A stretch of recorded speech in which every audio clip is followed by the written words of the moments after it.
তো বন্ধুরা এই জায়গাটা বলতে হবে না যে কী, এই জায়গাটা তোমরা সবাই জানো, এটা পিটিএসএল নামে সবাই চেনে। আর এটা মণিগ্রামে আছে, এটা মুর্শিদাবাদে অবস্থিত মণিগ্রাম। তো এখানে বিদ্যুৎ উৎপন্ন হয় তোমরা সবাই জানো। তো এর ভেতরে কী থাকে তো জানা ছিল না কোনো দিন, তো আমি ড্রোনে ভিডিও করেছি, তো আমার এটা দেখার খুব ইচ্ছা। তো ভেতরে দেখো কী আছে, এর ভেতরে একদম খালি, ভেতরে কিছু আছে মনে হয় কিন্তু শুধুই ধোঁয়া বের হয়, একদম কিচ্ছু নেই, পুরো খালি। উপর থেকে তো একদম পুরো খালি দেখলাম। এটা যেটা দেখা যাচ্ছে এটাতে ধোঁয়া বেরোচ্ছে, মানে ও তো পুরো খালি থেকে তারপরে ধোঁয়াটা বের হয়। আর এর উপর থেকে দেখতেও খুব সুন্দর লাগে। এই যে 3টি খুঁটি দেখছো, প্রথমে একটা ছিল, তারপরে আর একটা হলো, এখন আমার 3টে টোটাল মিলে। তো জানি না এগুলো এত উঁচু করার মতলবটা কী, দূর থেকে দেখা যাবে তাই জন্য মনে হয়। আর এই জায়গাটা খুব সুন্দর, তোমরা ঘুরতে আসো, খুবই সুন্দর জায়গা।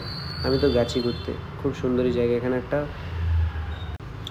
দিঘি আছে, সেই দিঘিতে যত সব এইসব ছাই এখানটাই পড়ে থাকে। তো দিঘিতে অনেকটাই জল আছে ওখানে।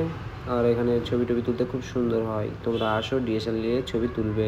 তোমার ভিডিও এই পর্যন্ত, যদি ভালো লাগে লাইক শেয়ার কমেন্ট করো আর আমাকে ফলো করে।